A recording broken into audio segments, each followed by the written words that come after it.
Thank you for joining us today. We'll go ahead and get started in about a minute, but we know that some of you are patiently waiting in the waiting room and wanted to let you in so that you can join us for today. Oh, let me turn that off. All right. So thank you so much for joining us today for the November Elementary Literacy Director meeting. We are super excited to see all of you. We wish we were in person like we had planned, but like I said in the email, the basement is under construction, and I know we had a meeting in there last week, and there's actually a giant hole in the wall, so not really conducive to hearing others and recording. So we figured this is probably a better option for all of us. We do have a link to the slides that we'll put here in the chat box in just a moment. Let's see. So that you can get in the slides right now, and then you'll have access to the links. And then before we get started, if you will join us in your mood meter. How are you feeling today? You can pick anywhere from 1 to 12, or of course you can always choose none. Also your choice. But we're just wondering how everybody's doing today on this Monday morning. We'd love for you to put it in the chat.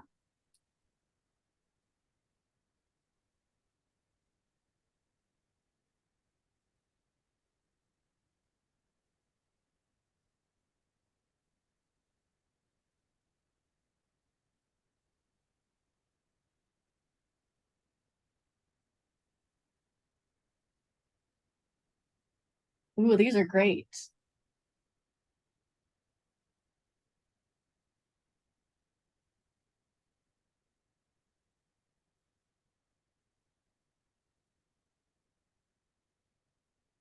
Oh, I saw some 12s. I was a 12 too. Literacy Director Day is always one of our favorites. We get 4 a year. They're very exciting.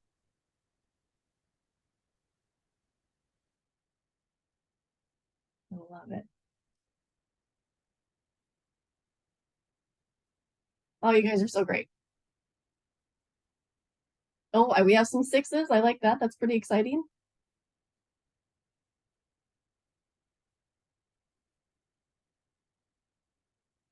We appreciate you sharing where you're at today, how you're starting your day. It's fun for us and a great way for us to get to know sort of where you're at for the day.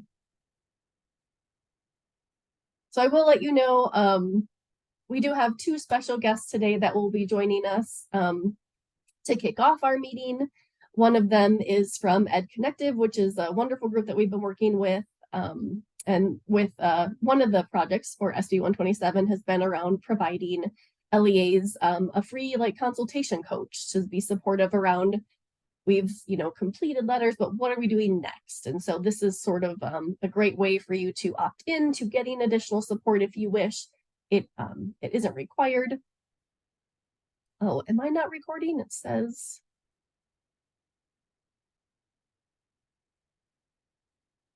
Am I recording? It shows on our end you are. Yeah, it says you are. Okay. So whoever just asked me to record, know that it's already happening.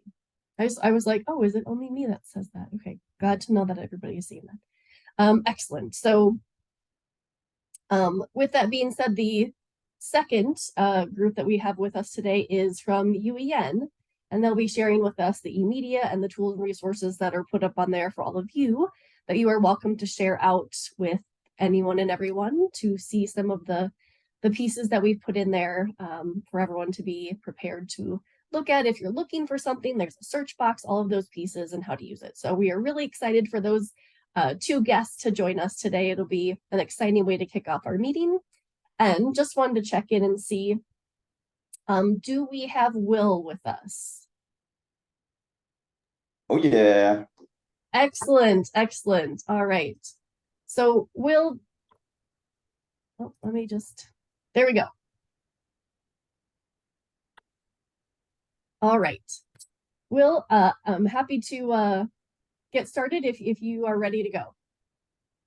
I am ready to go. Excellent. Cool. You can. Do you want me to drive on my end, or you want to drive on your end, or what's preferable? Which would you prefer? I'm happy to do either. If I can do it on my end, that'd be like super. All right. I will stop sharing them if possible. And if you could let me share my screen, that'd be You should fantastic. be good to go. Should be good to go. Oh, boom, Yep. there it is. Excellent. Right there. And is that working? Can we see that? Yes, not? Yes. Okay. We can, yep. Gotcha. Your face is like jumped over to somewhere else. So I was like, where are the faces? Okay, cool. But I'm there. Well, thanks for teeing that up for me, Sarah. It's a pleasure to be here today. I'm Will Morris. I'm the founder of Ed Connective. I started this after working at a high school and studying education in grad school. And our mission is really to help ensure there's a highly effective teacher in every classroom, and every teacher getting the support they need to thrive, but also thinking about making sure that you, every principal, every administrator, that you're getting the supports you need to thrive as well, so you can serve children well. So why am I here today? As Sarah alluded to, it's because of this right here, where this idea that Dr. Thronson has shared, that being able to read is today's civil rights movement. I'm preaching to the choir here with the folks on this line. You guys know, we have a big goal to hit in terms of our proficiency and where we want to go, and making sure that folks are literate, right, in Utah. And as Sarah alluded to, you already guys, you know what we're leaning into in Utah, science of reading as a core lever of that. And when we think about this, it's really like three pillars of science of reading adoption. And the first part of that, which you know very well, is just actually learning what science of reading is, like making sure all stakeholders, from teachers to principals, you name it, just like know the fundamentals. I have a 3-year-old myself, so I'm like, letter sounds is so critical, right? I'm like teaching my 3-year-old letter sounds and things of that nature. And so it's just like the core piece of how do you even start the work. And we know that folks have been going through the letters training, and I hear that it's very intensive, like almost like getting another master's degree, right? And that's critical, right? And it's critical to have the related materials. And the second pillar that we think about is really, okay, buy-in, adoption. Cool. It's great that folks have been through the training, but you have some people that are, eager and ready to go and to apply that work immediately. And then you have some people who have been doing reading and literacy a different way for the last 10, 20 years and things of that nature. So we know that, right? Buy-in is important as well. So where do we come in?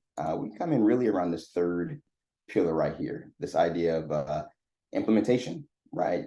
You learned a thing, got to get some buy-in, and then there's a gap between that and these science of reading practices actually showing up in the classroom, from day to day, from week to week, and month to month. And that's certainly a battlefield where we want to win that, to make sure that all of this great science of reading knowledge is being applied for the benefit of our students in Utah. And what we know from research is that you can have as little as 10% transfer rate between traditional trainings and courses, and seeing that actually show up into the classroom. But we also know that that can go all the way up to 90% when teachers are supported well, when stakeholders are supported well with follow-up coaching, follow-up training, follow-up job embedded support, etc. So really, it's like, how do we get to that 90%?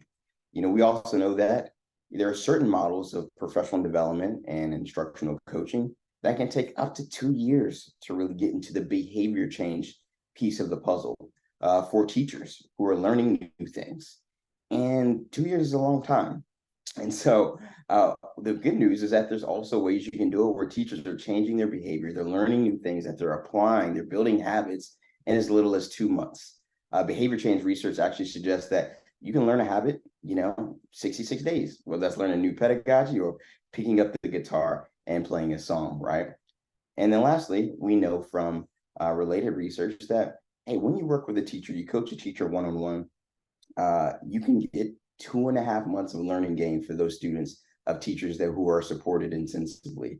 So actually big gains possible for educators, but also a lot of professional development leads to no learning gains. So there's really like a lot of devil in the details when it comes to the implementation piece. And we know that implementation is challenging. And we're seeing lots of challenges, right, related to, all right, I'm a literacy director. What do I do now to make sure I can implement all of this science of reading and what's going well with science of reading, and making sure it shows up not only at the teacher level, but the administrator level, the coach level, and so on and so forth.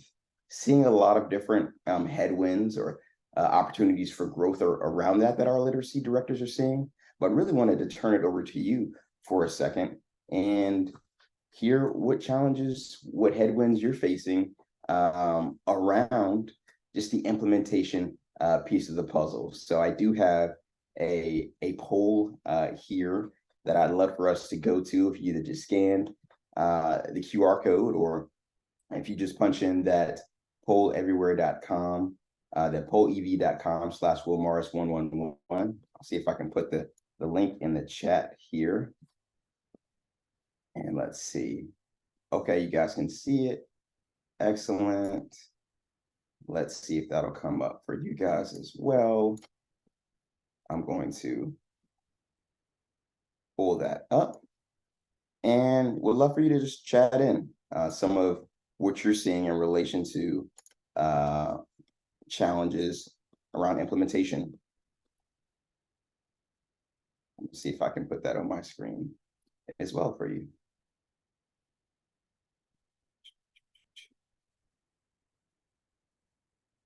Stop the share. And I'm going to put that screen up for you. All right. That is there. Okay, cool. Okay, nobody's responded yet. Give folks a moment to figure it out. It's pollev.com/willmorris111. It's scanned, but it says that it's waiting for you to present. Oh, maybe I have to do something. Okay, try now. I think I had to activate button. User error, my apologies.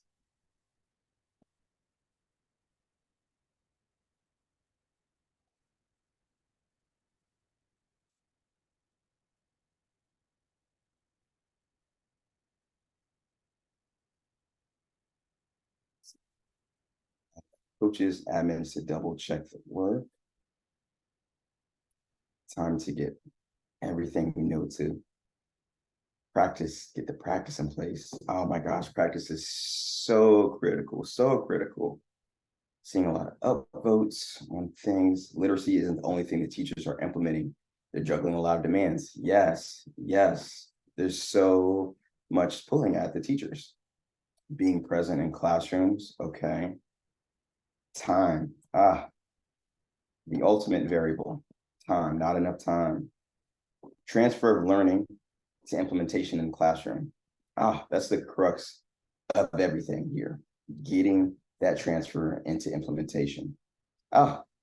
Deciding where to start. That's speaking to something we see so much right now is that it can be overwhelming. There's so many components, there's so many moving pieces, there's so many stakeholders to align. It's a lot. And then, of course, you got teachers who are already overwhelmed and probably less experienced than ever before because of the state of where our teacher population is. Teachers using best practices in their classrooms. Accountability. Oh, that's so tough. So tough. So tough. Let's see where our upvotes are. 38. Seeing a lot of resources and time.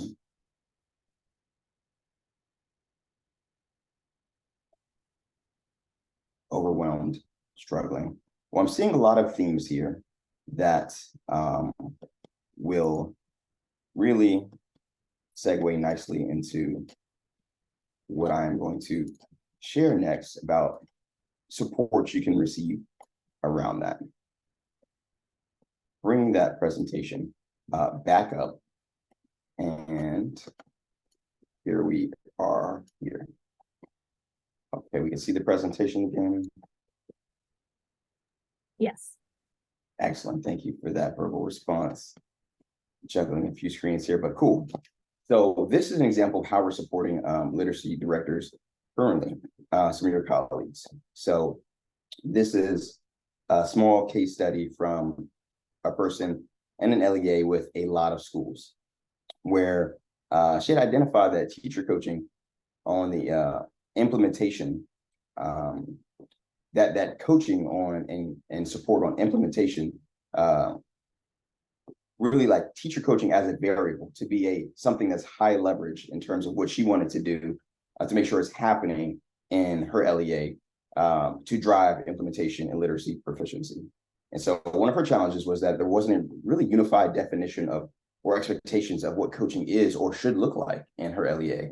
So her goal was really defining like, what is highly effective coaching? How does that really tie into our science and reading implementation goals? And ensuring that everyone in that district is really on the same page, rowing in the same direction related to that piece of the puzzle. So we paired her with a professional learning consultant from EdConnected to be a thought partner, an advisor, a coach for that literacy director. And first, when they started meeting, they really worked on defining what effective coaching looks like and does not look like. And they started doing that together and sharing that cognitive load. And then they started to gather data. They met with lead coaches and asked how much is happening. What is not happening now? What are some of the reasons and challenges in helping our culture of coaching succeed within the LEA? And then they really started to plan how to communicate and implement what they worked on with all of the principals at the beginning of the year, ensuring that they're all aligned with that new definition, with alignment among lead coaches and lead teachers. And so this was something that came out of that, an infographic where they really outlined all of the key values around effective coaching, aligned to science of reading, so they can have a single source of truth to really help jumpstart everyone going in the same direction in relation to the work. Another example here is where this literacy director was thinking, how can I align stakeholders on a common vision and implementation plan for science of reading? What's the plan and how to get everyone on the same page with it? How might we create a blueprint that is helpful and actionable for me as a director, but also for the other key stakeholders in the LEA? So we paired her with an individual professional learning consultant from EdConnected.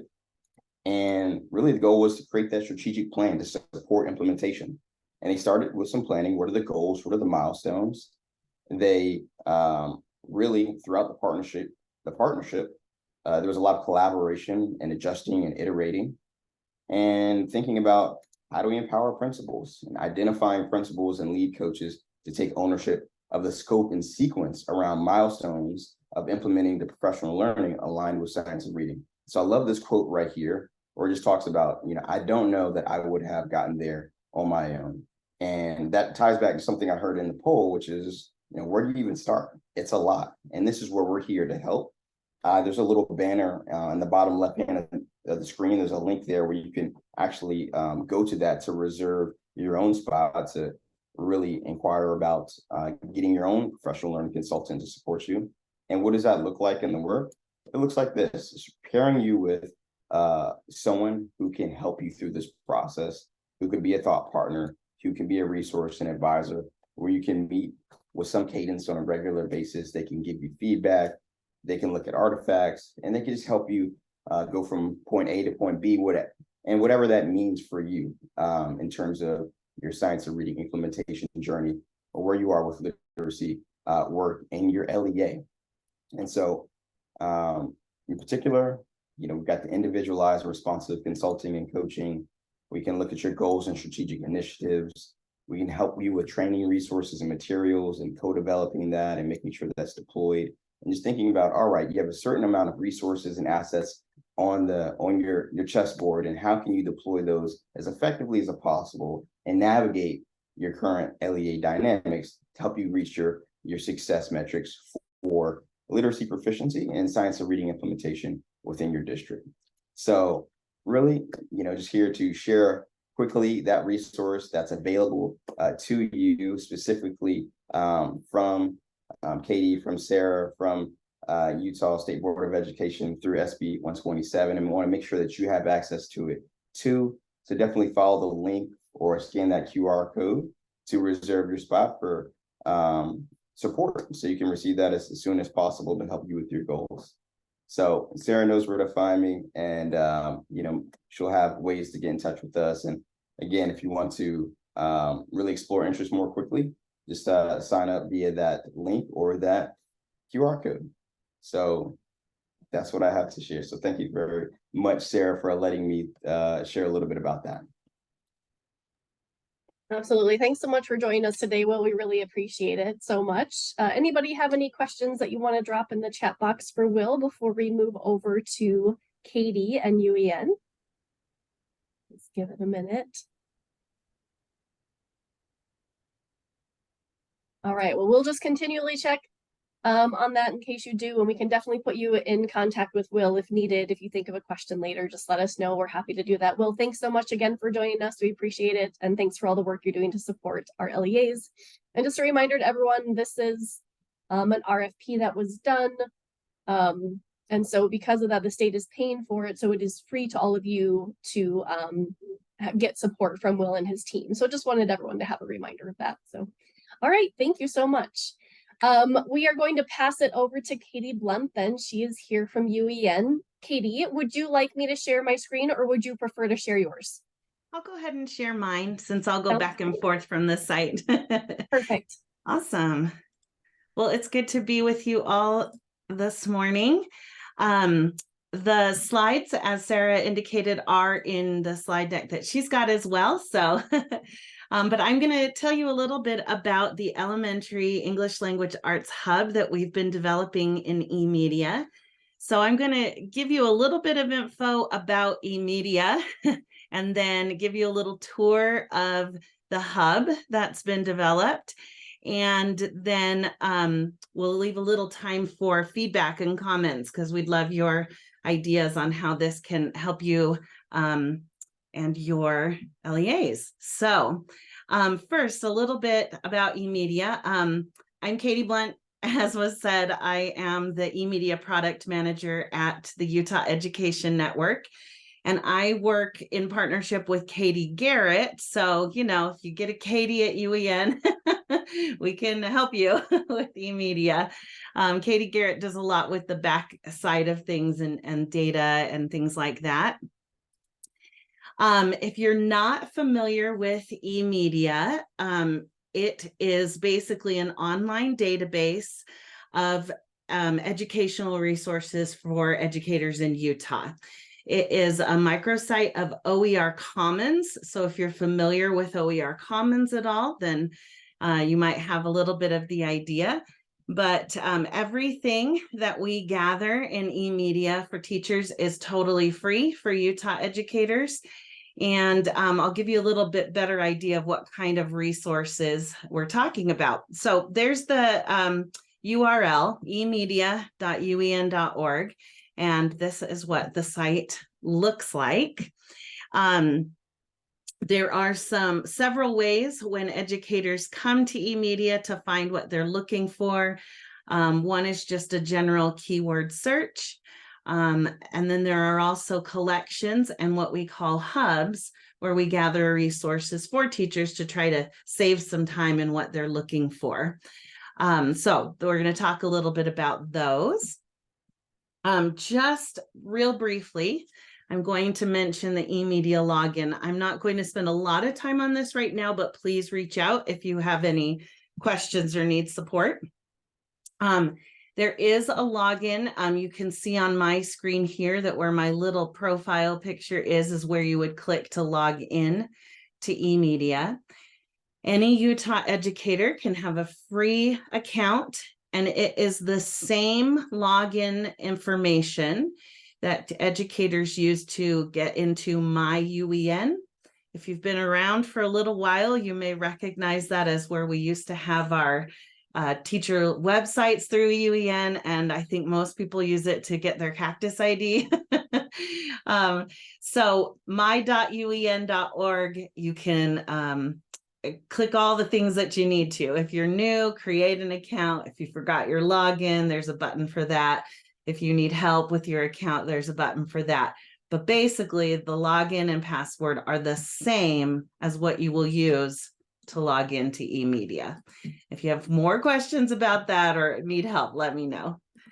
So let's talk a little bit about the early literacy resource evaluation project that's been going on.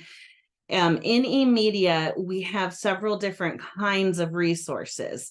We have licensed content that UEN pays for on behalf of all of the Utah educators. This is, by the way, why there's a login to the site, because some of it is licensed just for Utah educators. We also curate a lot of open educational resources, and we work with OER Commons on that and a lot of different institutions. And then Utah educators who are logged in also have the ability to create content. And so all of that means that there is a lot of content coming into the site, anything from lesson plans to videos to podcasts to professional learning resources to lab activities, all sorts of things. And while it's wonderful that all of this is coming from all these different sources, it can also be a little bit overwhelming when you go in and just conduct a general search. And so we've been partnering with the teaching and learning team at USBE to try to curate some of the best and most valuable resources to make it a little easier for educators to get what they need. And as I said, with Sarah and her team, we've been working on curating early literacy resources. So this is a little bit about the project we've been doing. So our goal has been, as I said, curate the best, highest quality resources, make them easy to find and identify, and align them to the new ELA standards. And then you can see what we've been doing then is that we have been working with Sarah and her team to add early literacy resources specifically to start with on a monthly basis. And this is part of their project that they were already doing to meet the requirements of SB 127 to get early literacy resources for all the different parties involved, for teachers, for coaches, for parents, and so on. So we have been curating those as well as USBE and other resources into the hub. And we've added them into what we call collections, and I'll show those to you. And then we've also been working to tag them, get them aligned to standards, and label them so that, again, they're easily identifiable. Okay, so with this partnership, this is what we've created, the Elementary ELA Hub. And we're going to take a look at all these different resources that are a part of it. Okay, so I'm back on the eMedia site. As I said, right here on the front screen and on any screen, educators can conduct a general, keyword search for anything they're looking for. You can also come here to discover and click on any of these and find sort of bigger ideas of what's on the eMedia site. So for example, you can see that there are more than 1,800 English language arts resources. Okay. And if we come down here, you can see like what kinds of things are we talking about? Activities and labs, diagrams, lectures, et cetera, et cetera. Okay. So pretty big amount to sort through. But if instead we come over here to this tab that says hubs and then click on the See All Hubs button, we have created these special, basically web pages that are focused on a specific content area, initiative, sometimes platform that can help teachers find what they're looking for. All of the ones in these rows that have the gray background have been created in partnership with USBE, okay? And you can see that right here is Elementary English Language Arts. So if we click on that hub, this is what our page looks like. We've got a little introduction of what the hub is all about. And then we've got a little bit of information about English language arts in the state. And then we jump right into collections of resources that we think will be particularly helpful to elementary English language arts teachers. So these first couple, as you can see, are USBE resources, guiding documents, the new standards, things like that. This one specifically pulls out resources for those new ELA standards. So as you're helping teachers get used to them, you can pop into that collection. And then this section is what I was talking about with the resources that are being gathered to meet the requirements of SB 127. And according to that bill, resources needed to be organized by the various stakeholders in early literacy education. So we've got a collection for teachers, for school leaders, for educator preparation, LEA leaders, and so on. You can see what they are. When you find the collection that's looking like, yeah, this is what would be helpful for me, you simply click on the collection and it takes you into a list of all of those resources that then you can scroll through and get a little quick look at what is available. Notice that off to the side, there are also filters that can help you more specifically find what you're looking for, including, as I said, education standards. And that's one of the reasons that we're working hard to try to align the resources that we're pulling into these collections to standards, because not everything in eMedia is aligned, but it's a big task, but we're working on it, and especially with these new early literacy resources that we're bringing in. But you can see all different ways that you can filter, including material type. So if you're specifically looking for, diagrams or whatever. When you find something that looks interesting, like maybe compound words, you can click on that title and you come to a preview page just for that specific resource. There's a little overview of what it's about. And you can kind of see what levels and different things it's intended for. And as we develop the hub, we will also be able to, sorry, I'm seeing something slightly different. I love it when OER Commons changes something right before I'm going to present to somebody. Right here, this reviewers thing is new, so I'm going to have to ask them about that. But no, usually I'm going to see, oh, okay. So it's interesting. It used to be called endorsements, which we didn't actually like. And we asked them to change that title because that means something different in our education world. And apparently they did. I just didn't know they changed the title. So this is where we can say, hey, this was evaluated by a specific group of people. And so we can add one that says, this one was specifically created for, SB 127, or it's been evaluated by an English language arts community and so on, to kind of help identify them. We can align things to standards and so on. Oh, look, there's the evaluation. So anyway, funny, it's in there twice. And then when you're finally ready, you click on view resources and it will take you right to whatever that particular resource is. So this one happens to be a video, so it took us right out to YouTube.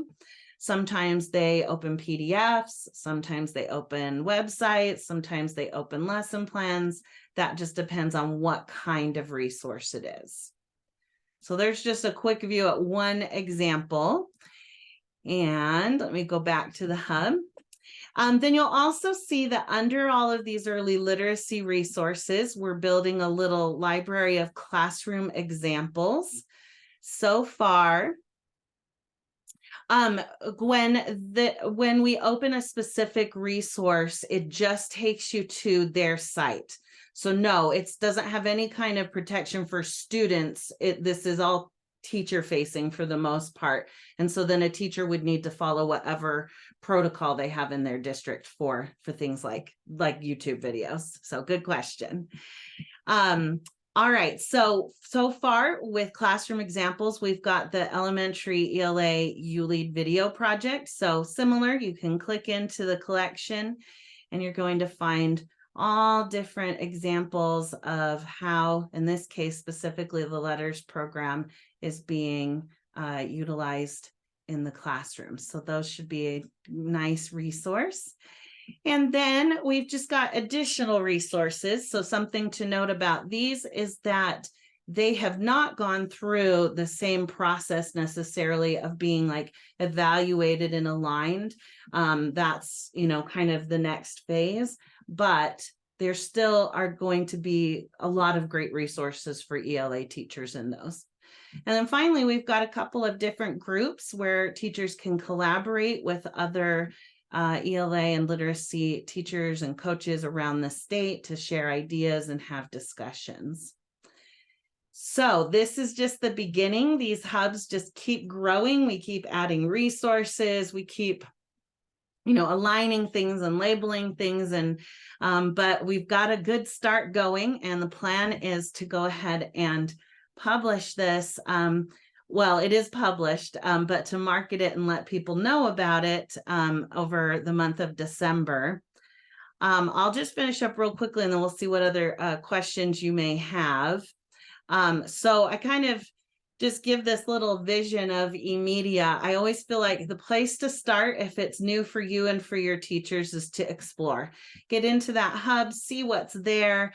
And then you may even get to the point where you're like, well, we've got a lot of resources in our LEA that we're willing to share. So you can start creating things and collaborating with the other educators in the group. You can save the things that you like the best. You can help with evaluation and then ultimately share what you've got and spread the word to other educators to really make the hub what you would like it to be. That was a very quick overview, but we do have resources for learning more about eMedia. There's a whole hub of training videos and different things. So this link is here. I also have a product page where I post highlights and videos at uen.org/eMedia. And then ultimately, if you have questions or need specific help or want to help curate your resources from your LEA, you can reach out to Katie and me via email. She was at UEN first, so Katie Garrett is katie@uen.org, but I'm Kay Blunt at uen.org, and I'll put that in the chat as well. So with that brief overview, I'd love to know, what questions do you have? And then just at first glance, maybe you're starting to think of, oh, I would love for the hub to have this, and what suggestions you have. So I'll open it up to that either out loud or in the chat. And Sarah, if there's anything you want to add, please do. I'll hand it off to the stakeholders. It looks like we do have a participant that is unmuted, so I'm thinking she might have a question.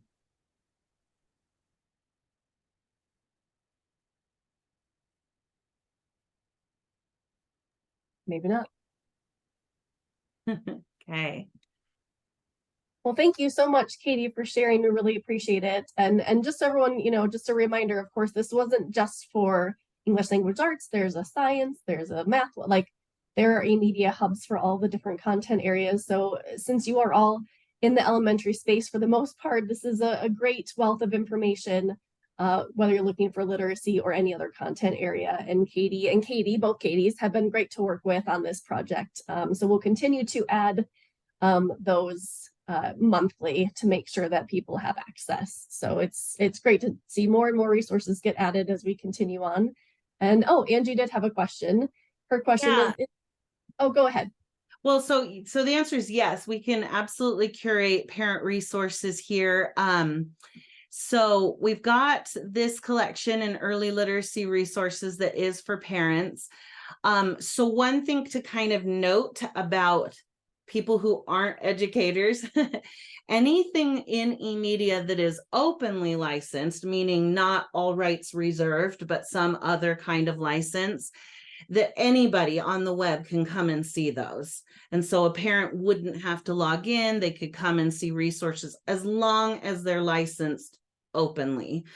By the way, there is also a way, if you go to the preschool library through Utah's online library and UEN, to the parents can get a limited login to access a lot of the early literacy things that are there. And I'll show you where that hub is real quickly. It's called pre-media. And so for the real young learners, even pre-K, teachers can come here and they can access like a whole lot of fun learning videos that we've licensed and things like that. I'll take a second and put the link to the main page where parents can look at getting those limited logins if they'd like to. Good question. And is this the resource under SB 127 for parents? I can't remember exactly how that was written in the legislation. Yes, Angie, for the repository is what it's called in the actual bill. But yes, we have those audiences that are called out.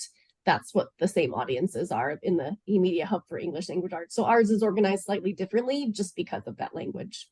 Okay, perfect. Thank you. Yeah, you bet. Yeah, and I encourage you, as Sarah did, to take a look at some of these other ones because we're totally open to feedback. And if, for example, you look at the Seed Hub and you think, oh, I wish we had things organized like this, we can work on that. You'll notice in the Seed Hub too that there's a whole section of LEA curated resources that different districts and things have contributed.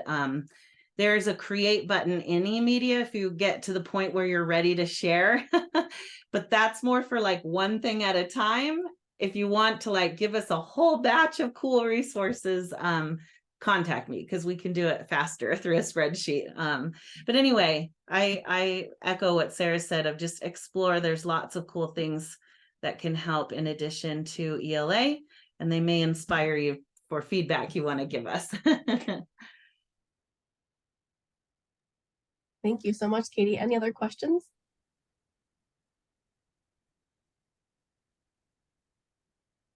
All right. And if you do work with our like pre-service teachers in universities, or you're connecting with them just based on your role to get like student teachers in and stuff, they have access to, this is a public site. So anyone in those spaces have access, teachers, school leaders, educator prep is that next box, and then LEA leaders, which would be all of you, and then parents as well as literacy coaches. So kind of, and of course, some of those resources really work for multiple people. So know that within that space, we made sure that they were in all of the places that they really make the most sense. So wanted you to be aware of that as well, in case you see some of those redundancies in more than one.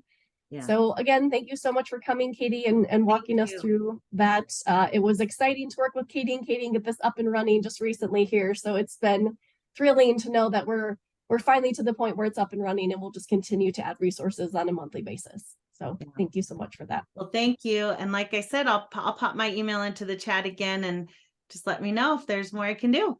Perfect. Thanks, Katie. We appreciate you coming and joining us today. All right, I'm going to go back and share my screen then. Okay.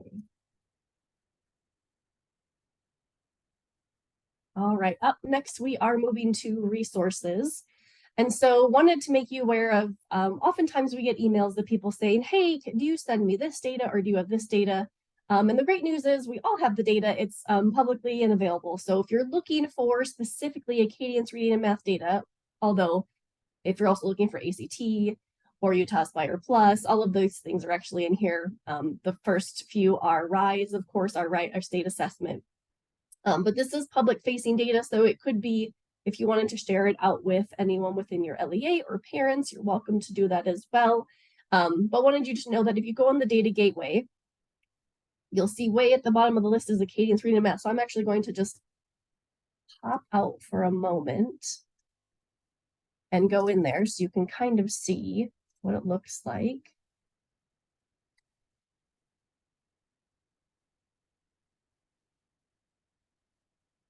And then,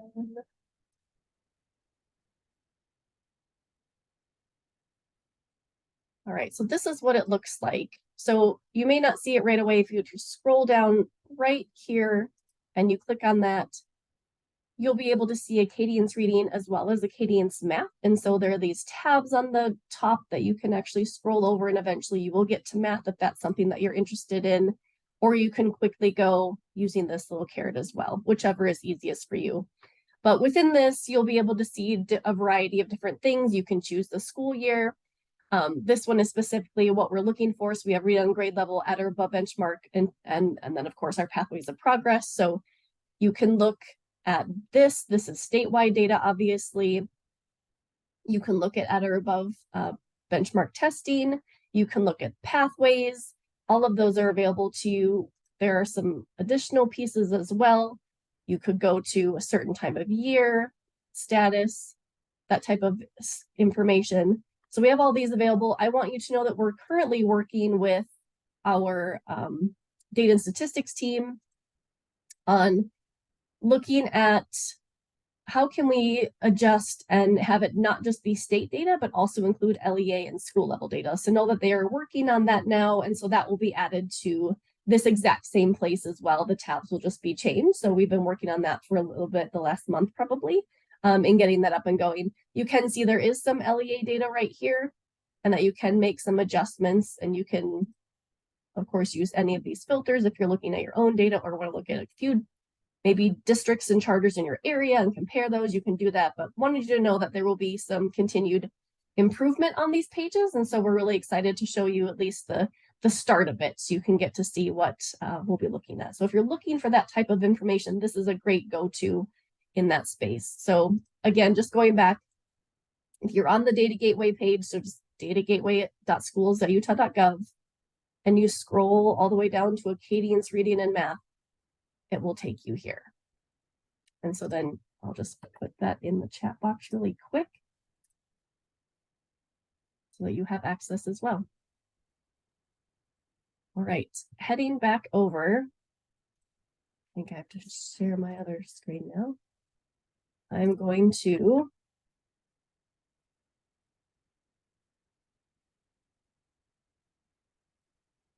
all right. So I'm going to pass it over to Krista. Thanks, Sarah. We just wanted to share another resource with all of you today, and it's the Reading Science Academy website with Stephanie Stoller. If you haven't had the opportunity to listen to anything or read anything with Stephanie Stoller, or get the opportunity to talk to Stephanie Stoller, she's an amazing literacy expert. She's become one of my favorite people to find things from. But she has this Reading Science Academy website, and the link is right there at the bottom of this slide.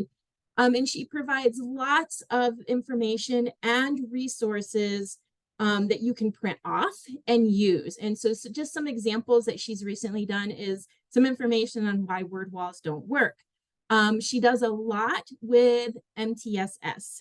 She's a big person to push for tier 1, tier 2, tier 3, what that instruction should look like, what we should be doing with our students during each of those tiers of instruction. A lot of free resources she will put out there. She's got some things out there about de-implementation strategies. Also, one of the most recent things was she went through and did this whole chart about small group support and grouping patterns. So based off of how they scored on your Acadiance reading, this is some things that they should be working on in small groups. So a lot of great things that she's put out there. She also has a Facebook page. So if you want another connection with her, it's called Stephanie Stoller Consulting.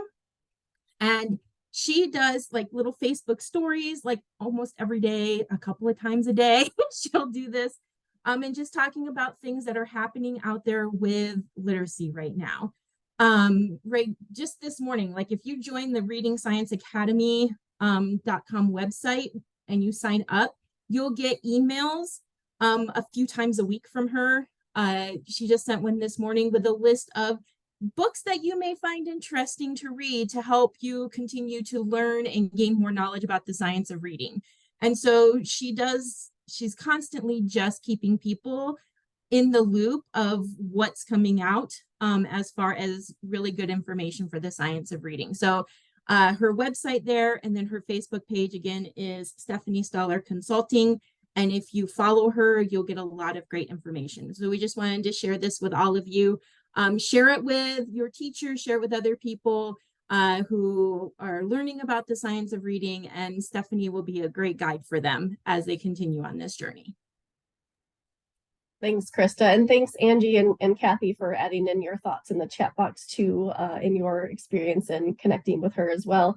One thing that I love is she doesn't just say, don't do this or make sure you're doing this. She explains why, which is just so beneficial for all of us, and to give us the language as well to really be thinking about, if I get a question on this, what could I then respond with? And so that's really helpful too. I love that. And she'll provide links to research and everything. So another great free resource.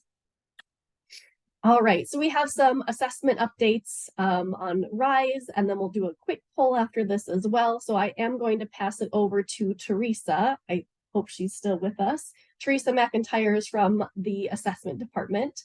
And so just wanted to hand it over to her. Thank you, Sarah. So we are revising our language arts assessment, right? Because we have new standards. And so we just wanted to get some feedback from our literacy directors. We got feedback from our assessment directors last week on just kind of what direction we should go with our speaking and listening standards in. So we have our reporting category of reading. We do not have a reporting category of language anymore because our language standards are all tied in with our writing, and we do not have specific language standards that would work with the way we have currently been assessing language standards. So we have removed those from our testing blueprint for the 24-25 school year and moving forward. But our question is, what do we do with speaking and listening? So our speaking and listening standards have changed significantly. In third grade, we don't really have any listening standards. So they're mostly just speaking standards. And so can't really align any of our current listening standards to the third grade. Go ahead and go to the next slide. And sixth grade, it aligns a little bit to standard 2, but it's not a really strong alignment. And we prefer when we're aligning items for our assessments that they have a strong alignment to a specific standard. So this is where our dilemma is. Some grades have no speaking and listening standards that can be measured on that summative assessment. Some grades have one speaking and listening standard. None of the grades have more than one speaking and listening standard. In order to actually have enough information to provide a score for that speaking and listening strand, we would need to align 8 to 10 questions to that one standard for the summative assessment, with not having any for grade 3, and then not a really strong alignment in grade 6. So this would be about 20% of the assessment would consist of speaking and listening items on their own. So we would just like your feedback. What should we do? Should we assess listening on the RISE assessment in the grades that can align to that one standard, or should RISE be a reading only assessment and just assessing those reading standards that are on our new standards? So if you could just quickly respond to that poll, our department would appreciate your feedback.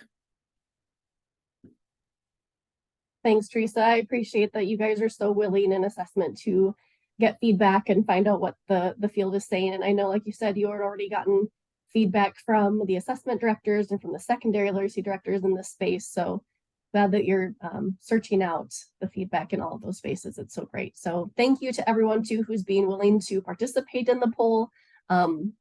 We already have 60% participating, so we're so grateful for you being willing to share that feedback. Hopefully, since it's just one question, it doesn't take too long. But I'll keep it open for about 20 more seconds just to give it a full minute.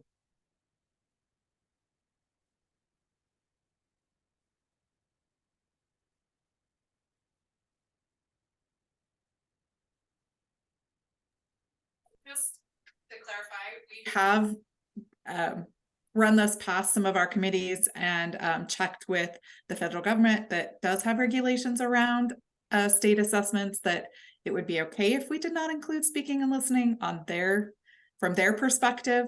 But we just, like Sarah said, we wanted to get feedback from those people who were using it. Right. Thank you all so much. I did take a screenshot of that for you, Teresa, so hopefully,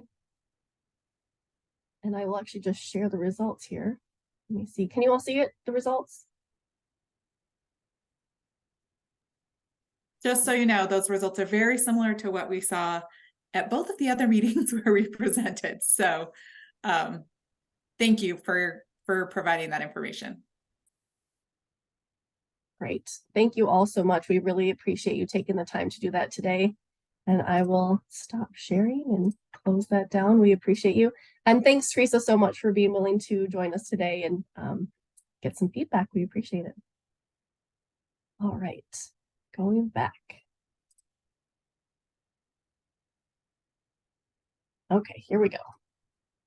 Passing it over to Christine. All right, so we're gonna talk about kindergarten. So just as a reminder, we've talked about this before, and just as a reminder, this year's kindergartners are the 2027 third graders that we'll be looking at their third grade reading on grade level data for the SB 127 legislative goal that's been set for us. And we are really excited for the full day kindergarten opportunities that have been expanded across our state. We have 77% of our kindergartners right now that are attending full day kindergarten this year, are able to take advantage of that. And that is just super, super exciting.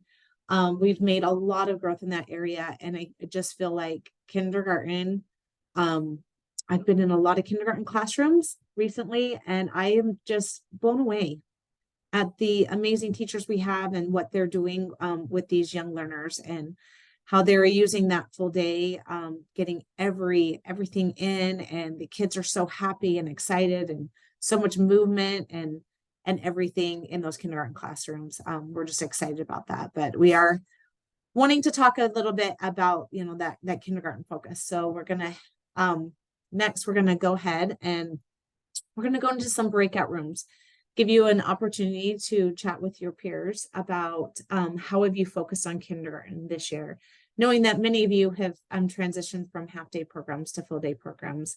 How are you focusing on kindergarten this year, and what have you done differently for your kindergarten teachers? Is there any kind of special things that you're doing? Maybe you're doing monthly check-ins with your entire kindergarten team as a whole district, or your entire kindergarten team as a charter school. What are you doing? Also, the other thing is, do you have a plan to discuss changes with your first grade teachers in the spring? With so many big things happening in our kindergarten space, we've heard that in previous areas across the state that have expanded their full day kindergarten opportunities, the kids are going and they're leaving the year with a much stronger skill set than they have previously, which means that the rigor has really picked up in kindergarten, and those kids, when they hit first grade, of course, there's some a little bit of that summer slump, but not as much as has been happening in the past. And so there needs to be a conversation between kindergarten and first grade, so that when those kindergartners hitting that first grade, those first grade teachers know, wow, these kids are doing this. These kids are already reading right now, and they're doing really well. They can maybe adjust their instruction to better fit the needs of these kids that are coming in with a little higher than they have previously. And then that would be another great idea to talk about how quickly are your kindergarten teachers getting students to blending and reading this year. We know that with this, the knowledge that our teachers now have with the science of reading and implementing some of those best practices, and also with the expanded day for many of our kindergartners across the state, that our kids are blending and reading in kindergarten. I was in several Title I schools just recently in kindergarten, and I was just amazed that the majority of the kids know all their letters and sounds, and they are already moving on to blending and reading. And it's just amazing and exciting to see. So We are going to go ahead and we're going to take about 10 minutes. I believe we've got 10 minutes to go into breakout rooms, and we'll discuss these 4 questions and any other things you'd like to discuss with your group, your peers. And then we'll come back and we'll just debrief for a few minutes before we take a break. So let's go ahead and get those breakout rooms open or set up and send people to breakout rooms. I can't remember if I had the ability to do that. The sun is shining on my screen and I can't see. I can get those up for you, Christine, if you want. How many people do you want in a room? Well, we have 105 people, so I don't know. We've got 10 minutes, so maybe 7, 8, maybe. Excellent. Thank you, Okay. Sarah. Yeah.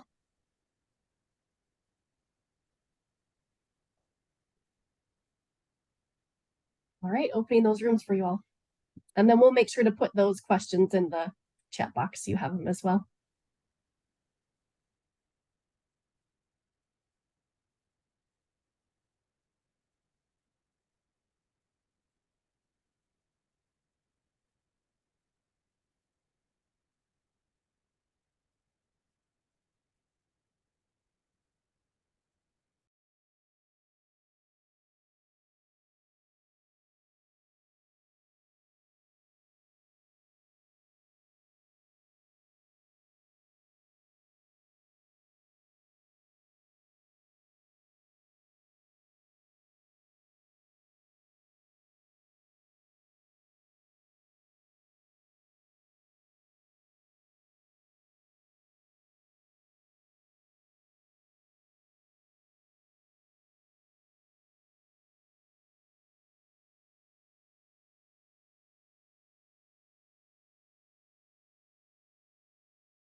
All right, well, welcome back. I got to join breakout room number 1, and they were having a really great discussion about they were noticing they had some common goals. The letters and sounds by November 1st, and then they were set some other goals, some of the other LEAs of whole words read, working on getting those kindergarten students at the end of the year.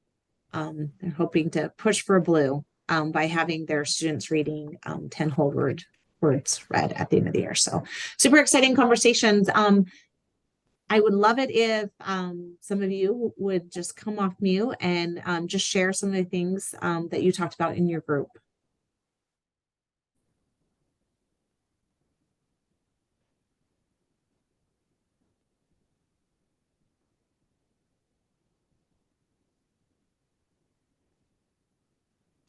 Christine, we found out in our group, this is Jody, hi. We found out in our group that a couple of us anyway are still not at full day kinder, which is frustrating. Being in a small charter, it's been in the works, but trying to find space and the financial outlay is kind of difficult at the moment. We do have the plan in place to start next year, but it sounds like other people are having who even are doing full day kinder are having the same conversations that I'm having with my team at my school about how do we do things differently? You know, like how, even though I only have half day, what do I need to concentrate on? What are we cutting out? It's unfortunate we had to cut out some of the special activities that the kids in kinder get because they're only there for half day. So at least that extends and make sure that we get an extended literacy and numeracy block. You know, we get our math block.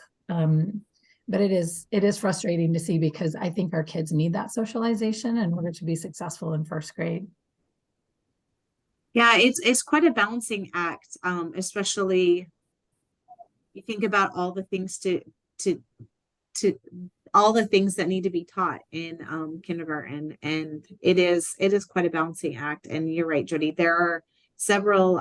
We have about 5 LEAs that are under 85% with their full day kindergarten as far as districts go, but it's all over the board with our charter schools. And the biggest problem is the space issue. That is definitely one of the biggest problems, but it's good to start, you know, on the conversation about how can we capitalize on all the time that we have. So thanks for sharing. Do we have anyone else who'd like to share?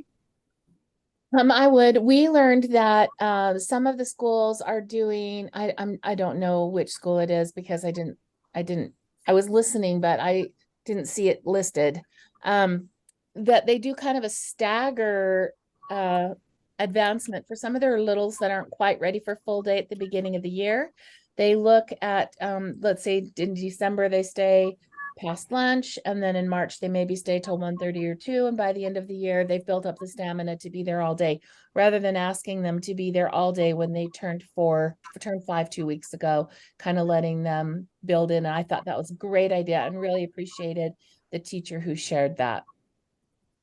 Yeah, you know, kids are very, very different, and you may have a child that's not quite ready, but maybe that doesn't mean maybe necessarily down the road they wouldn't be ready. So that's great that that's something that came up in your group.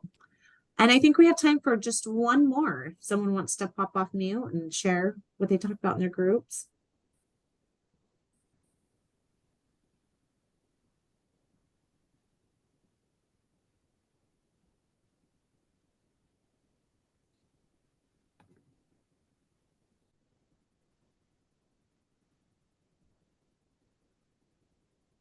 All right, I guess we're all ready for a break then. We must be ready for a break. I appreciate you guys taking the time and conversations that were going on in our groups. We're going to take a break.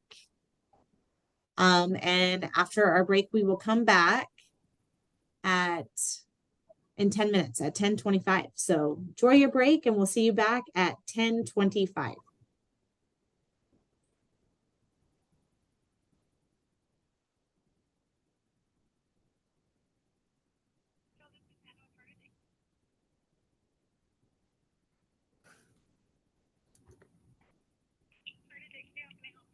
Hi, is Hannah available to speak to?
All right, it's 10:25, so I will give y'all a second to come back from your break. And then we'll get going with our choose your own adventure for this meeting. So I'll give everybody just a second to get back into in front of our computer screens, and we'll get started with the next part. The last half of our meeting really is where we are at this point in time. All right, so our choose your own adventure for this meeting is based off of the article titled 10 Maxims, What We've Learned So Far About How Children Learn to Read by Reed Lyon. And he published this in May of 2023. So this is the only article that we're going to read today. But what we're going to do with this is, because there's 10 maxims, we're going to let you, as you read, choose the maxim that is of most interest to you. And so as you are reading through, keep that in mind, that you are going to be thinking about which maxim is of interest to you, what you might want to discuss more about, what you might want to hear from other people. And then I'll give you we're going to take about 5 minutes to read about the 10 maxims. And then we're going to open 10 breakout rooms, one for each of the maxims. And so you get to choose which maxim that you want to go in and talk about with other people. So if it was maxim 1, you join the first breakout room. If it's the 8th one, you join the 8th room. At the same time, know that if you go into room 1 and the discussion, you've said what you needed to say, but you also have number 8 that you really like, you are able to leave that breakout room and go join the breakout room for number 8 and join that discussion. So you get to choose where you want to go and what you want to do with that conversation. And if there's more than one maxim, because I'll tell you, they're all really good, then you can go and join some of the other rooms and join those conversations as well. And then as you're talking with your group, you're going to be discussing and thinking about those insights and highlights and maybe some questions. And so on the next slide, I'm going to show you the link to the Jamboard. And you're going to be able to join that Jamboard with your group that you're with and be able to make notes of those highlights and insights and anything else that you have. And so each page of the Jamboard is labeled for maxim 1, maxim 2. So just make sure you're on the right maxim with your group when you are making those notes. So if you look at the slide that's up right now, that first link is to the article for the 10 maxims. And then you have the link to the Jamboard. So we're going to take about 5 minutes. If everybody will click on the link, I know it just got dropped into the chat box as well. If you're on the slides, you can click right there on the slides and then go ahead, and we're going to take 5 minutes to read the article 10 maxims. And so we are, it's 10:28 right now. So we'll say at about 10:33 or so, we'll come back and get ready to go into breakout rooms. So 5 minutes to read the 10 maxims.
All right. Hopefully that was enough time to read through them and start thinking about which maxim like resonates with you right now. Maybe that's more than one. And so once again, once the breakout rooms are opened, you get to choose which one you want to go to, and then make sure you fill out the Jamboard with your group as well. So they're open. So go ahead and pick a room that you would like to go to, and then chat for about 5 minutes or 10 minutes, and then we'll bring you back. So we'll see you all back here in about 10 minutes.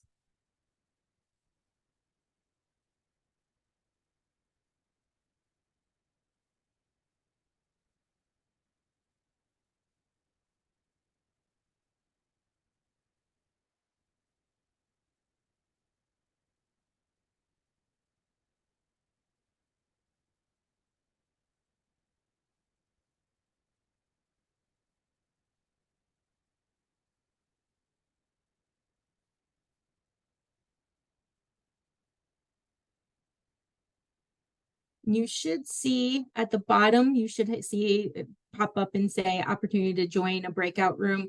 If you don't see that, let us know, and we should be able to put you in a room of your choice. I'm not seeing anything, Krista. This is Angie Morales. All right, and I see some hopping up into the chat box. So we'll get people moved in. Angie, what room did you want to go into? I don't even care. Okay.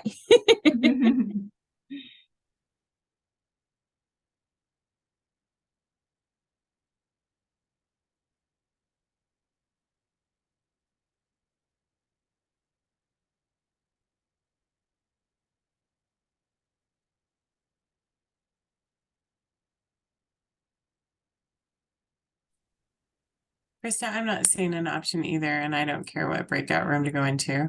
Okay. Thank you. Thank you.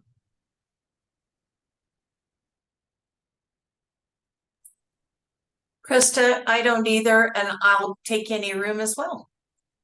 Fantastic. I'll get you in there.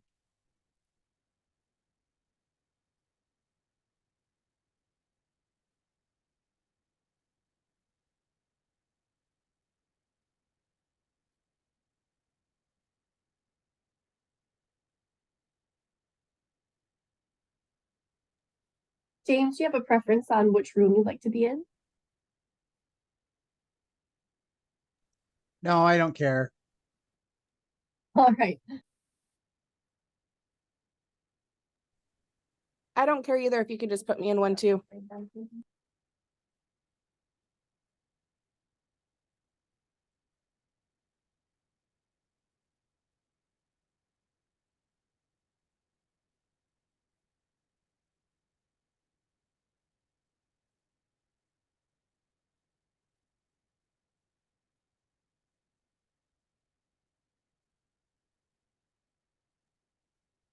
Is there anyone else we missed that we could support you in? That's what I just get. Is there anybody else we missed between the chat box and everything? Is there anybody else who didn't get into a room that would like to be in a room? Yes, Elem, can you put me in any room? Yes. Thank you. Krista, could you put me in a room also? Yes. Got missed in the chat. Thank you. Yep.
All right, we should all be coming back. I apologize, the jets are flying over my house right now.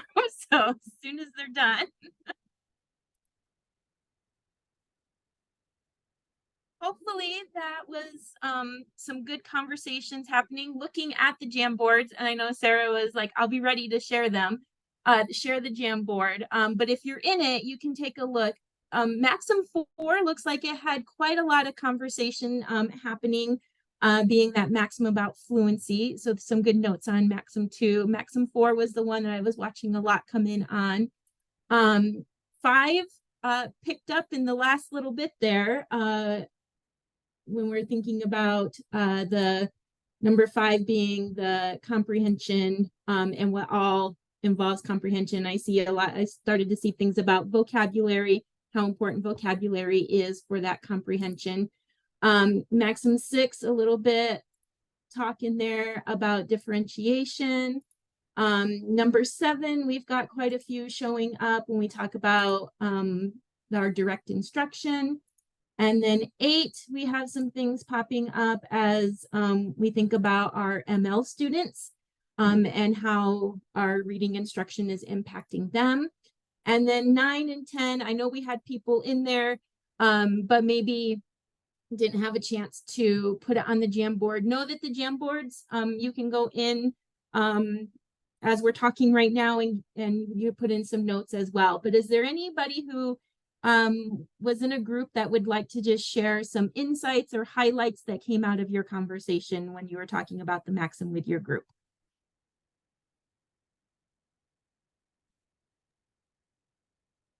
Would like to share if that's okay. I apologize, my camera doesn't work. But it looks like you have Christmas lights up, so I know. I'm Well, all for it right now. I said in my group I tried to make it festive at least, even though I can't get my camera to work. But anyway, I was in the group that talked about Maxim 2. Essentially, strong roots tend to produce strong readers. And we've, I think all heard the science of reading has been referred to as a social justice issue. And I think we really discussed that a lot. Like, how do we make up for that? It's kind of a systemic issue, right? We can't, classroom teachers themselves can't change things like that alone. You know, it needs to be kind of a priority for those that make laws. And that's just not what we're seeing here yet. I say yet, and I'm hopeful. But one of the women in our group said that she lived in, I believe it was England for a while, and they get a year of paid maternity leave. It just really sounds like their government prioritizes families and education. They get free preschool. And I think that's kind of how you, I think that's how you enact change, right? Because in Utah, we don't even require kindergarten. So these are just some of the things we talked about. It's such a huge, huge issue. It's not just, give them some background knowledge, they'll be fine. It's way more than that. And it's daunting to think about, but I'm hopeful. Yeah, there's a lot of work to do, definitely. If you like, even on some like social media groups, or if you're with people that are talking a lot about the science of reading, it still shocks me when I'm reading about what somebody, even just across our country, like what one state has in place compared to another state. And it's just that realization of there's a lot to do across our nation when we're talking about getting our students to be readers. And we're doing what we can in our space, and we need some other spaces to recognize and pick up on some things as well. So definitely. But yeah, if you ever get in a conversation with people from another state, it's really interesting to hear what they're doing or their views or what's happening within their state government, and then everything. So there's a lot going on out there, definitely. Anybody else like to share? Thank you, Jesse, for sharing with us.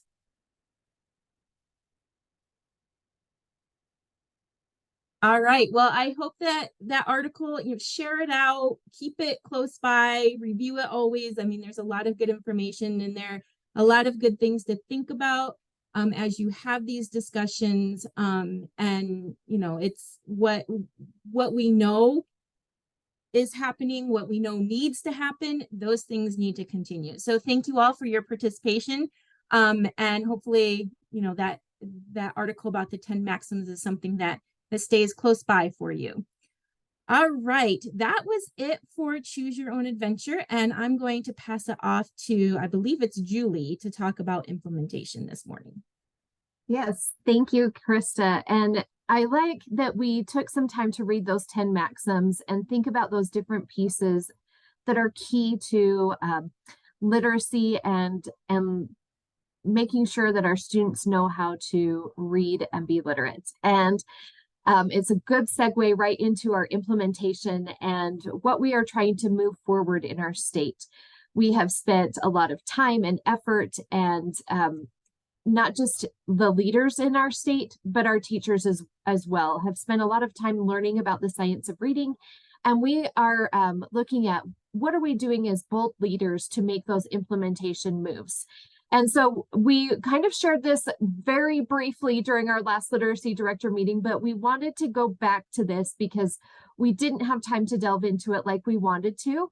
And so we are going to take the next few minutes, and if you're in the slideshow, if you click on the link that says Bold Leader Moves up at the top, or here is a link in, oh, hold on just a second.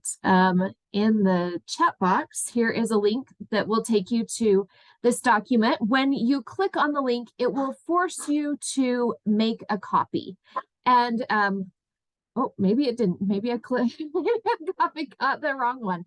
But if you will please make sure that you make a copy of the document so that you can use your own copy. And we would like you to take the next few minutes to fill it out and complete this Bold Leader Moves document. And as you can see, what we're doing is we want you to rate yourself.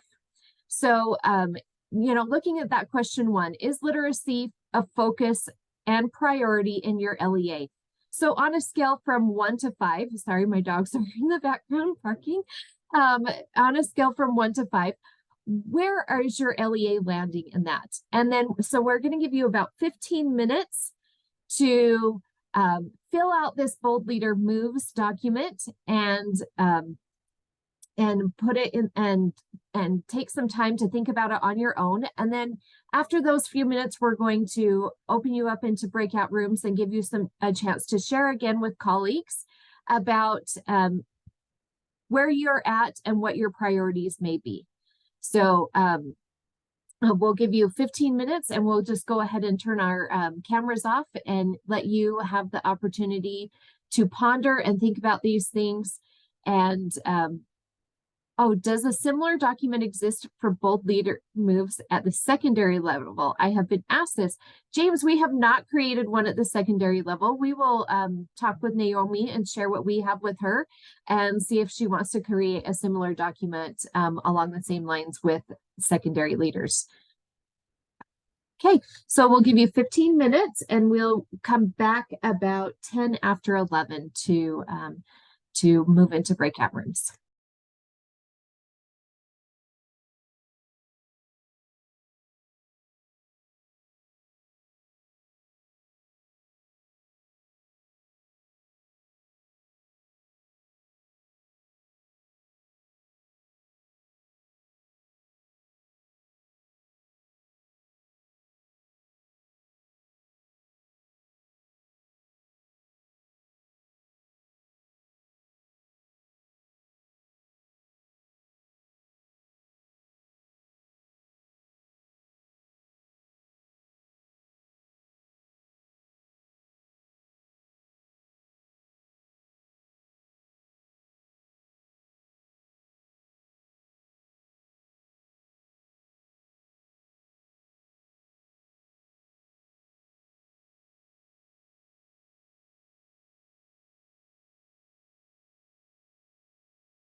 Okay, I hope that gave you a good amount of time to be able to try to complete the Bold Leader Moves survey of your LEA.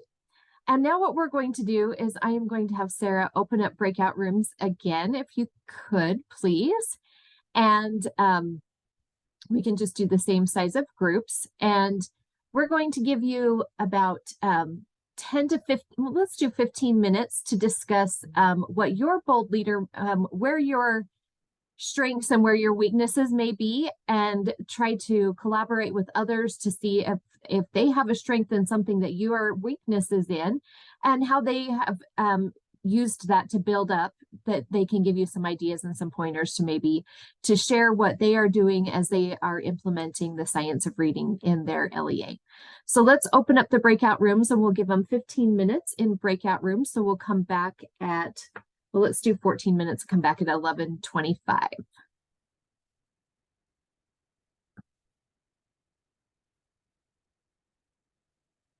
Sarah, are you able to open up the breakout rooms? Oh, there we go. Perfect.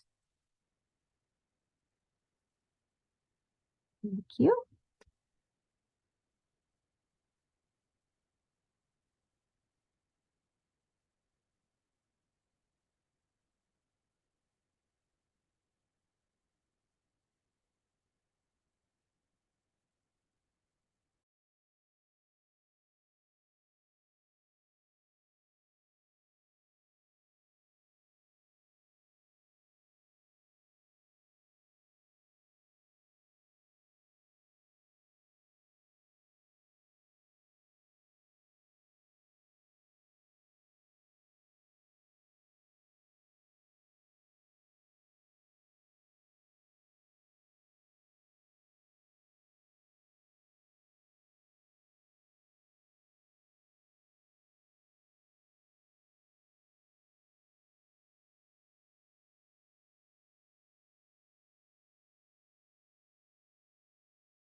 Okay, we should have everybody flooding back to our main room now.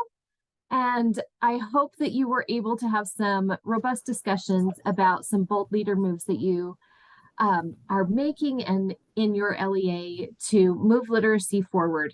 And, you know, some of the things that we think about are, you know, it is a hard ship to turn and to make these bold leader moves, but without them, we're going to continue to get what we've always got if we don't start making some of these bold leader moves and some shifts. So now, Sarah, if you could go to the next slide, please, that would be great. We would just love to hear some of the things that you discussed in your breakout rooms and what are your next steps.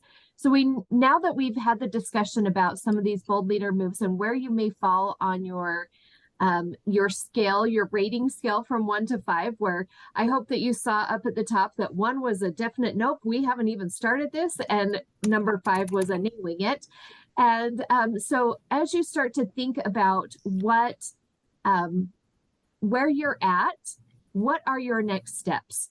So how are you going to try to move these bold leader moves along to where you can land in a 5 in each of these? So if you want to unmute, we would love to hear from some of you. If you would like to unmute, if not, go ahead and put them in the chat box. We would love to hear what some of the discussions were that were going on in your breakout rooms.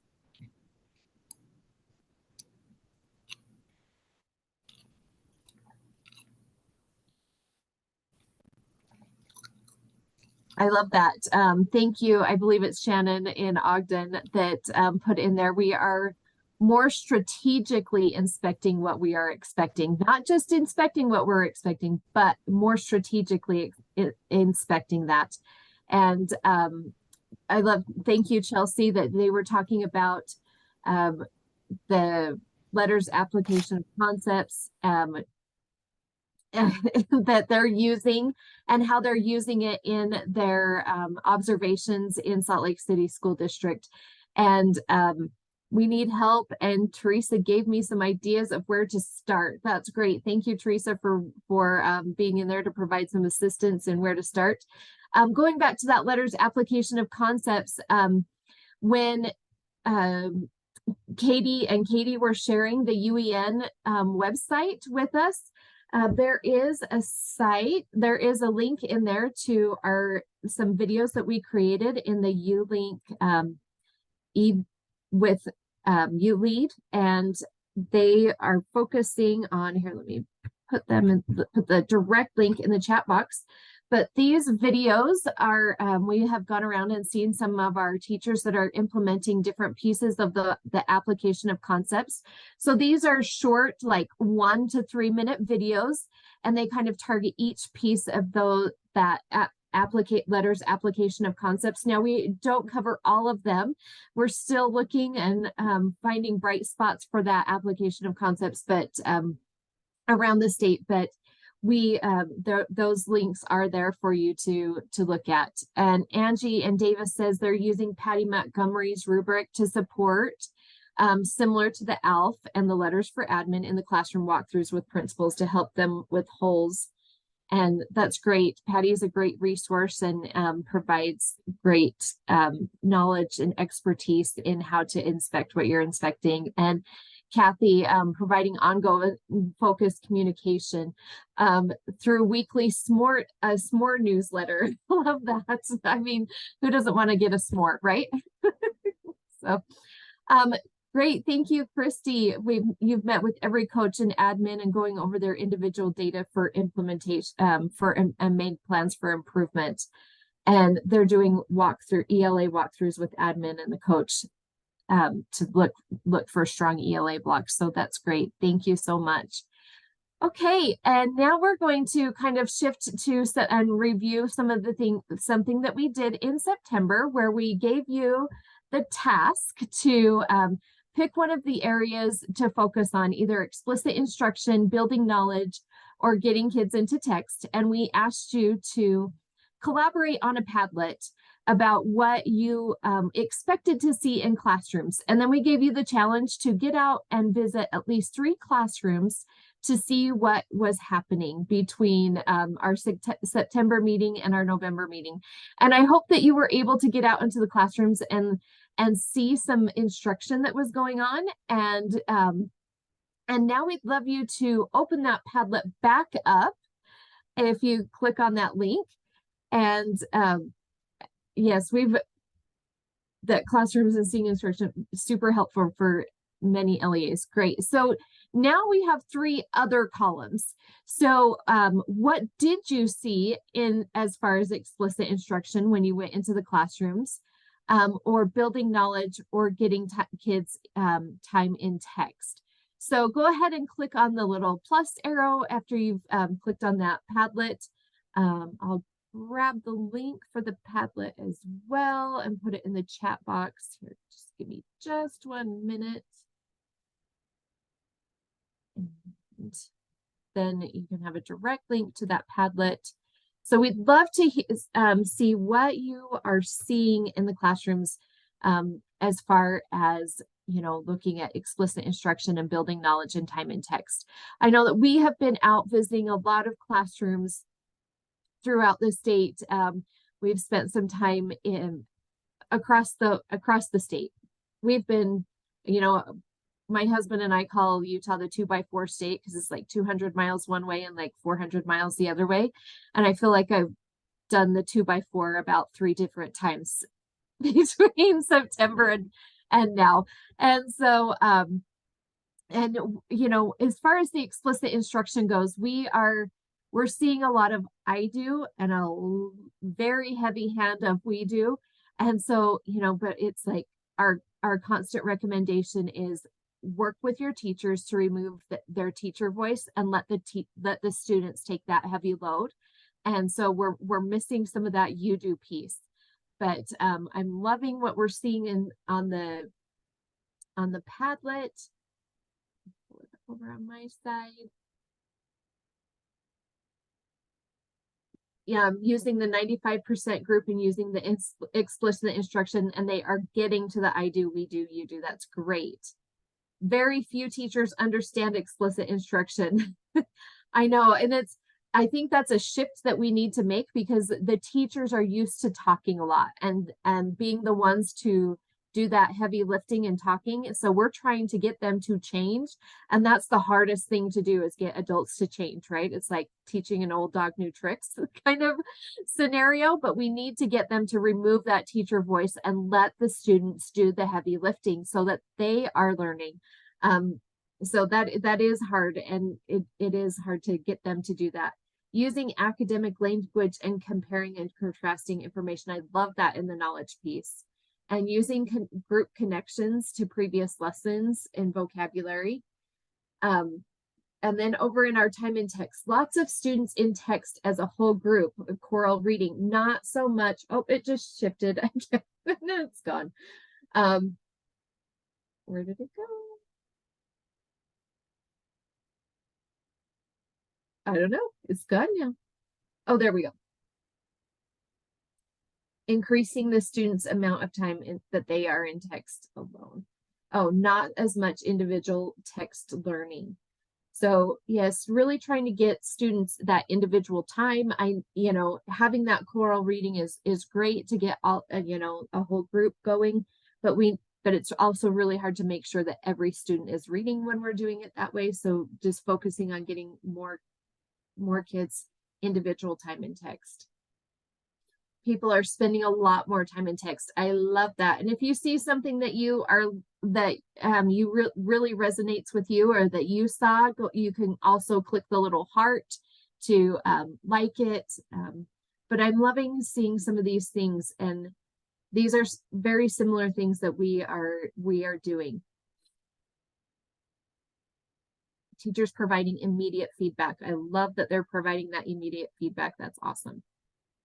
Okay. And then, Sarah, if you want to go ahead and go back to the slideshow, if you guys think of other things to add to that Padlet, that's great. I hope this is a great resource, and I hope that you had an enjoyable time getting out and seeing what is going on in classrooms and what is being implemented, and, you know, what is going really well and then maybe some things that you can work on within your LEA. Okay, and if we want to go ahead and go to the next slide, Sarah, we have some letter support updates that are from Lexia in our last meeting. Sarah White is offering some local certified facilitator sessions. So if you have a local certified facilitator within your LEA, she is going to host some sessions where they can go and meet with her and discuss some of their upcoming sessions that they have, and she can provide some support to them. So there are the dates that she has those set up, and on that is just the direct link. So please share this with your local facilitators within your LEA so that they can have access. Know that Lexia is a support there to them to provide them with the support that they need when they are facilitating their sessions. And then also on the slide, there is the Bridge to Practice unit for units 5 and 6. So last year she did some sessions on units 1 through 4, how to structure some Bridge to Practice discussions within your LEA. And so there are links there. She's going to do it for units 5 and 6. And please feel free to join and drop in as you are available. She's a great resource to help you set up those discussions within your LEA for going over those units. And then we have a question in the chat box about how can you become a local certified trainer. Just please reach out to Sarah White at Lexia. She can help you with that information and provide you with the resources for that. Okay, and then if you want to go ahead and go to Sarah, you might have to exit out and then go back in for that other slide that I added in, because we have a celebration that we would like to share with all of our LEAs that as soon as Sarah gets it pulled up, we have been around the state and we wanted to share that we have identified 2 other outstanding district leaders in our state as far as implementing the science of reading in their district. And so Amy Mitchell and Kathy Hall were both nominated for the Science of Reading Award. And as we completed our rubrics to go along with that, they were, they met every requirement that we were looking for. And so we made a trip down south to Washington County a couple of weeks ago and surprised both Amy and Kathy with the Science of Reading Award. And we just wanted to recognize them as outstanding leaders in implementing the science of reading within their districts. And we presented them with our Science of Reading Awards. And we just wanted to share that with you. And so that you guys can give your congratulations to Amy and Kathy as well. And if you are looking for some great advice on how to start making those shifts within your LEA, Kathy and Amy are great resources to lean on as they have made some amazing shifts in Washington School District. So we are so grateful for them and all of their time and effort that they put into moving literacy forward in Washington, and we wanted to recognize them here in our meeting today. So thank you, Kathy and Amy, and I think that is all I have, so I'll turn the time back over to Sarah.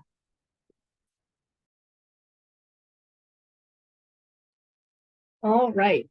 Yes, thank you everyone for sending congratulations to Amy and Kathy in the chat box. You guys are so wonderful. I love the supportive group that we have here, and it's fun to get to celebrate with all of you. It would have been way more fun in the room, but always great to have a surprise slide in there so that people weren't aware ahead of time. Always fun, and it was really fun to get to surprise them. I just wanted to add something that was so exciting is they walked into the room and saw their families there.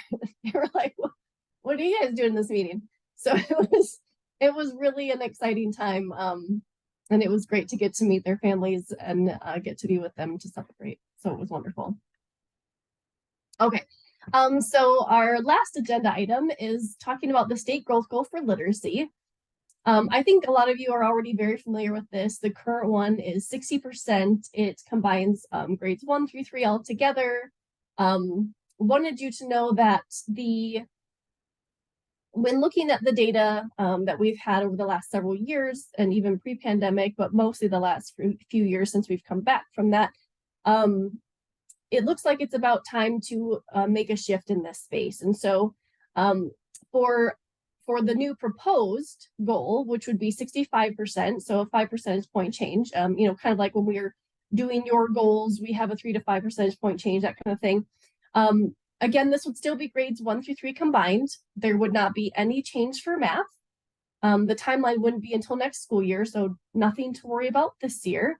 And we do need to get board approval in order to make this change, but wanting to get all of you, you know, thinking about this and get some feedback around this space would be really helpful for us. So that's why we wanted to sort of share and take this time to provide this information to you.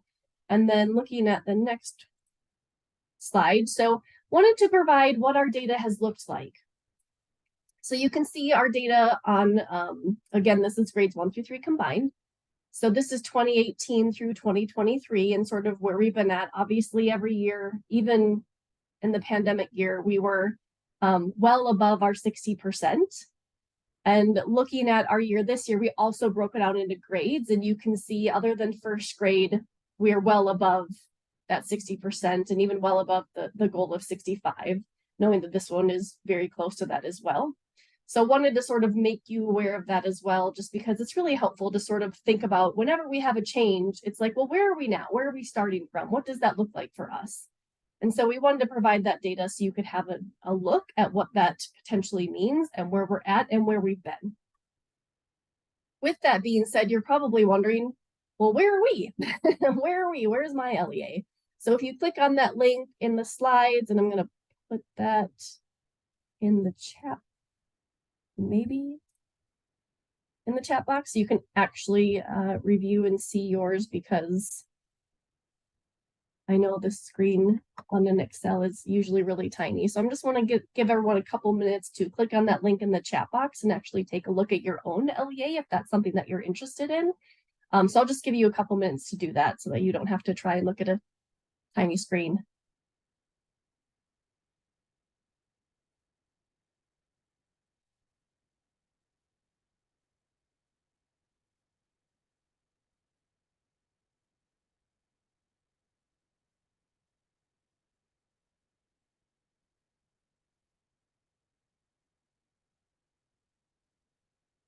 Maybe about 1 more minute.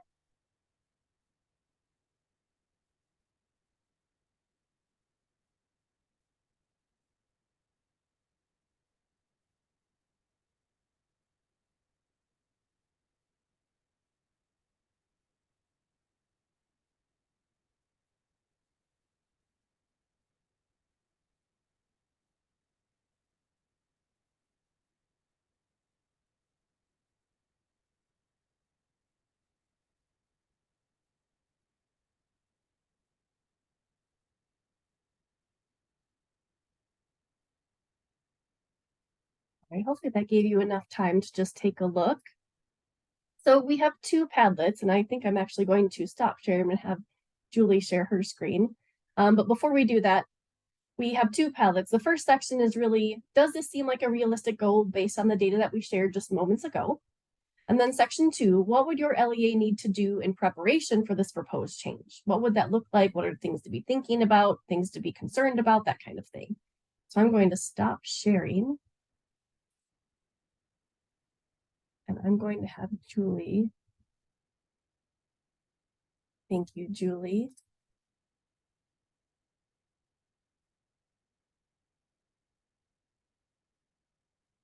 So that link is in the chat box. Yeah. And you can just add that little plus sign to add more. Yeah. So in this section, so if you have a comment that wants to go with, does this seem like a realistic goal based on the data? You'll click on that plus sign that is right at the end of that one. And then the second one, you'll click on the plus sign there as well to go under that second question. Wow, I love all the positive but let's do it. We can do it. This is great. What a wonderful group. We always knew you guys were wonderful, but this is just reaffirming it.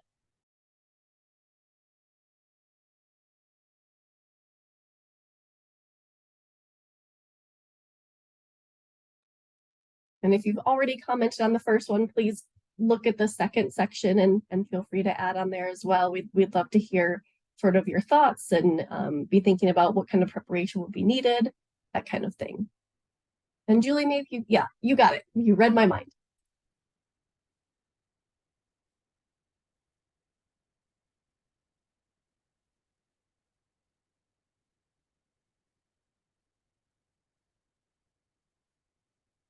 Well, these are all great thoughts and ideas. I love that we're all able to share them and see them together.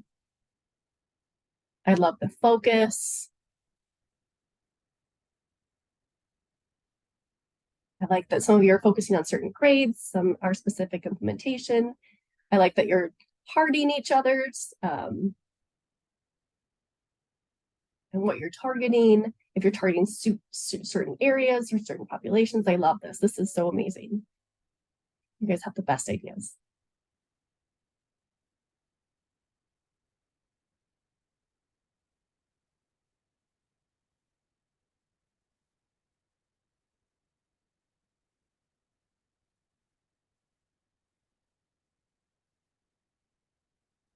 These are great. Well, yes. Yes, definitely think about our multilingual learners. Absolutely.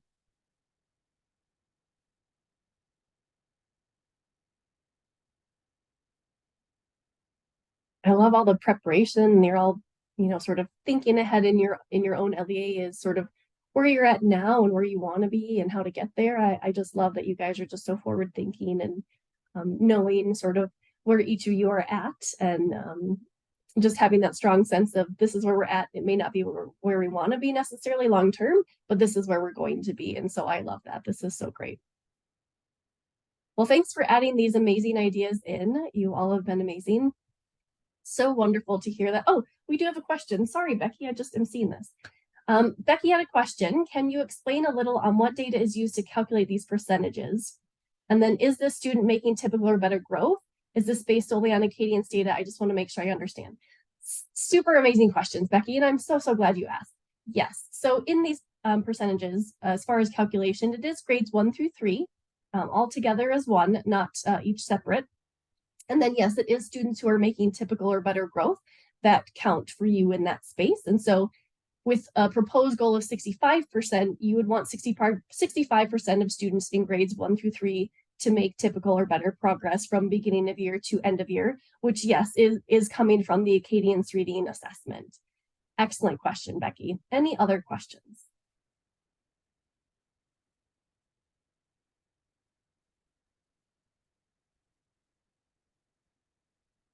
All right.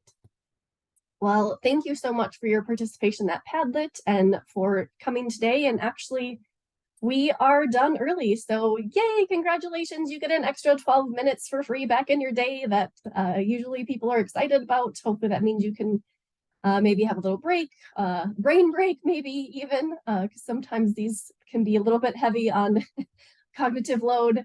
So hopefully you enjoyed it, and we're so glad you got to join us today, even though it wasn't in person like we had hoped. We are grateful that you all came. So have a great rest of your Monday, and we'll see you all, and a wonderful Thanksgiving holiday as well. We'll see you all next time. Bye-bye.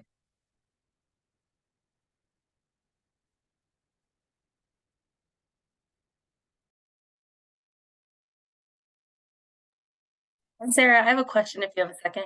Yes, thanks, Jandy. I was just seeing as it bloop, bloop, it went away. So everyone's so appreciative of you all. So I knew that the thank yous would be yes, go ahead, Jandy, go ahead. I'm just curious. I know last time we talked about the keep going away and you hadn't, I think as a whole, nothing's been decided about kindergarten. Does it look like you'll lean to Acadians, or is there going to be something completely different? Have any ideas?